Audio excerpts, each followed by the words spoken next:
Hi, I'm Paul Clef from GuitarLessonsForBeginnersOnline.net.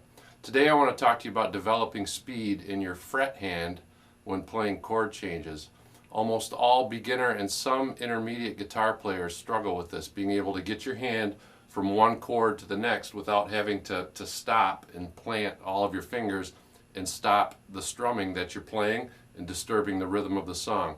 So I'm going to show you a practice method today that's going to help you to develop the speed and get used to playing chords fast. You want to be able to understand and develop the feel that you need in your fret hand in order to keep chords moving from one to the next. So for our lesson today, we're going to pick two chords. It's good to take two chords that you know really well and practice them in pairs. They should be chords that you're really familiar with. So for today, we're going to take a D chord and a G chord. Here's our basic open D chord, and here's our G chord. They can be any two chords. You just want to make sure that they're two chords that you're already familiar with the fingerings so that you're not struggling with where your fingers need to go. So D and G are two of the basic chords that we all learn when we're starting out, so we're going to use those today.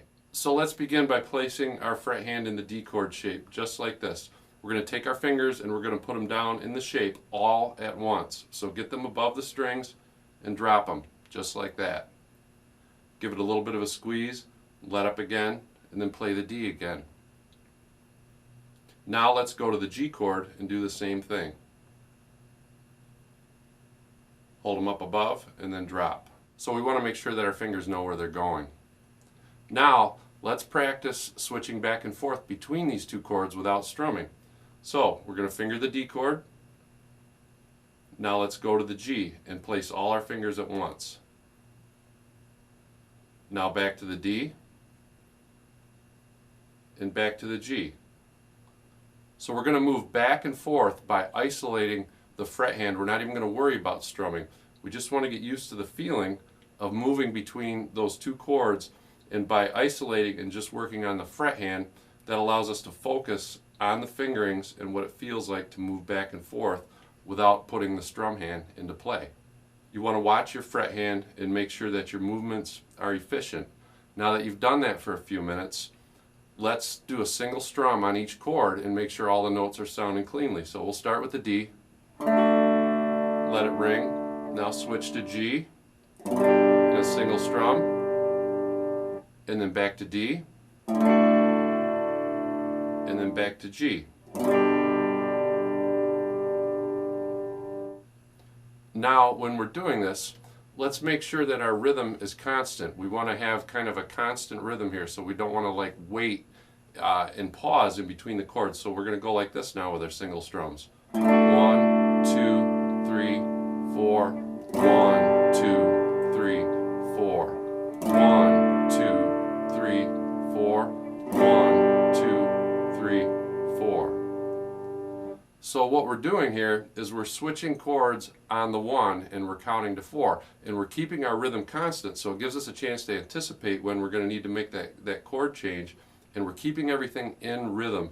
The idea is to maintain the constant rhythm so that your fret hand is forced to keep up. It learns to keep up.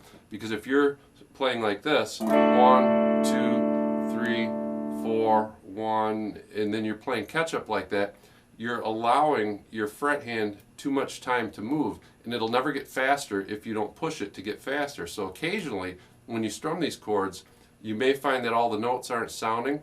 For this practice drill, that's going to be okay. Right now, we're working on pushing the speed. The other half of practicing chords is making sure that all the notes are sounding clearly. And that's not the important part of this practice. The important part of this practice is to push the fret hand by doing that steady rhythm, that 1, 2, 3, 4, 1, 2, 3, 4, 1, 2, 3, 4, 1, 2, 3, 4. Just like that. The idea is to keep the rhythm moving and to force the fret hand to learn to keep up. And over time, and it won't take you that long, your fret hand is going to learn to keep up, and those notes are all going to sound clean. So what might seem impossible right now, be patient with yourself and work at it just like that, and you're going to end up building your speed. So in closing on this lesson, remember that getting faster comes as a result of practicing getting faster. That's by pushing the fret hand to learn to go faster. You want to just use 2 chords that you're very familiar with to train. We use D and G today. You can use any 2 that you're familiar with. The idea is to make sure that you're familiar with the chord fingering so that you're not struggling to remember them. And once you start to get the feel of what it feels like to keep your fret hand moving, all of your chord changes are going to increase. That's the cool thing about this kind of work, is that it's not just these 2 chords that you're working on. It's developing that feel of, okay, I'm going to push my fret hand to make these chord changes faster, and that's going to spill over into all the other chord changes that you're doing. You want to make sure that you work this type of practice into at least every other practice session where you're working on it. Maybe 5 minutes is all you need as part of your routine. Maybe every other day you do this, and I guarantee you that over the course of a couple weeks you're going to see a noticeable improvement in your chord changing speed. Not just in the 2 chords that you're working on, but all of your chord changes. You want to develop that feel. Follow the link below to go to my website, guitarlessonsforbeginnersonline.net, and there's a free lesson there that will teach you how to memorize new chord fingerings. There's a cool system, makes it really simple for when you're learning new chords. It'll show you exactly how to get them down so that you can use them, and that's a good lesson to follow up with after you've worked on this. So click the link below to get the free lesson on how to memorize new chord fingerings.